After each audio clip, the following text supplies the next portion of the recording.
क्या आप जानते हो वे कौन थे जिन्होंने आज़ादी की लड़ाई महात्मा गांधी से भी पहले शुरू की थी और वो भी भारत से बाहर? इस साल 2020 में कितने ऐसे लोग हैं जो पहली बार इंडिपेंडेंस डे सेलिब्रेट करेंगे?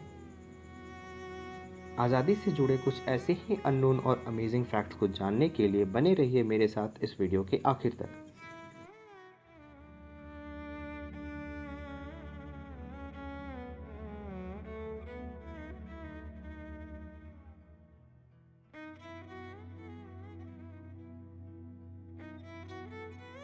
तिरंगा हमारा राष्ट्रीय ध्वज सबसे पहली बार 7 अगस्त 1906 में कोलकाता के पारसी बागान स्क्वायर में फहराया गया था।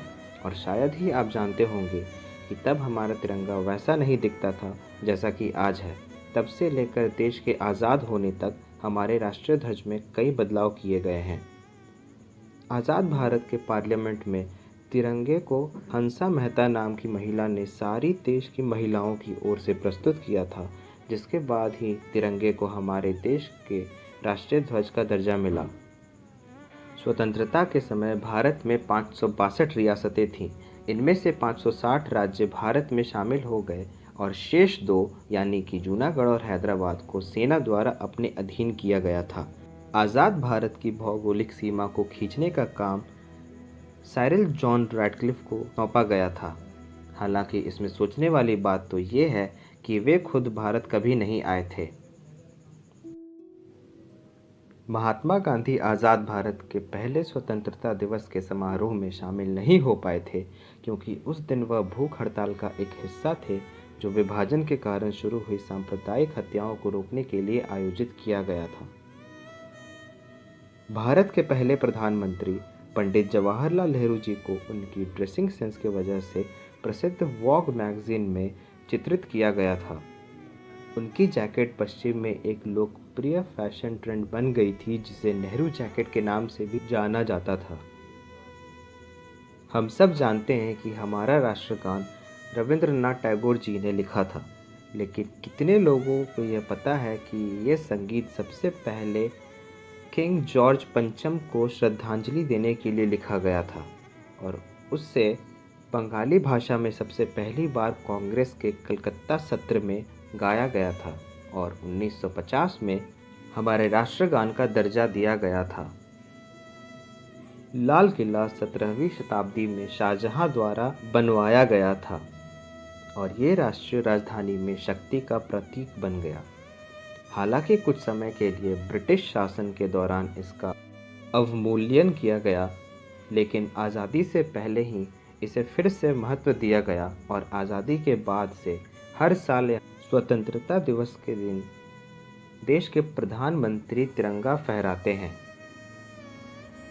भारत हमेशा से शांति का प्रतीक रहा है और निश्चित रूप से इतिहास इस बात का गवाह है। भारत ने पिछले 1 लाख वर्ष के इतिहास में किसी भी देश पर हमला नहीं किया है। भीमराव रामजी अंबेडकर भारत के संविधान के लेखक हैं, जो कि दुनिया में सबसे बड़ा लिखित संविधान है। 15 अगस्त को स्वतंत्रता दिवस के रूप में न केवल भारत में बल्कि 5 अन्य देशों में भी मनाया जाता है, जिसमें शामिल है Bahrain, North Korea, South Korea, लिechtenstein और रिपब्लिक ऑफ कॉन्गो। हमारे वर्तमान राष्ट्रीय ध्वज में कई बदलाव किए गए हैं और आज आप जिस तिरंगे को जानते हैं वह 1921 में पिंगली वेंकैया द्वारा महात्मा गांधी के निर्देशानुसार बनाया गया था। आज़ादी के समय 10 ग्राम सोने की कीमत 18.62 रुपये थे। इंस्पायरिंग सोल ऑफ इंडिया यानी कि भगत सिंह कई अलग अलग भाषाओं जैसे कि फ्रेंच, स्वीडिश, अंग्रेज़ी, अरबी, हिंदी और पंजाबी में बहुत धारा प्रवाह थे।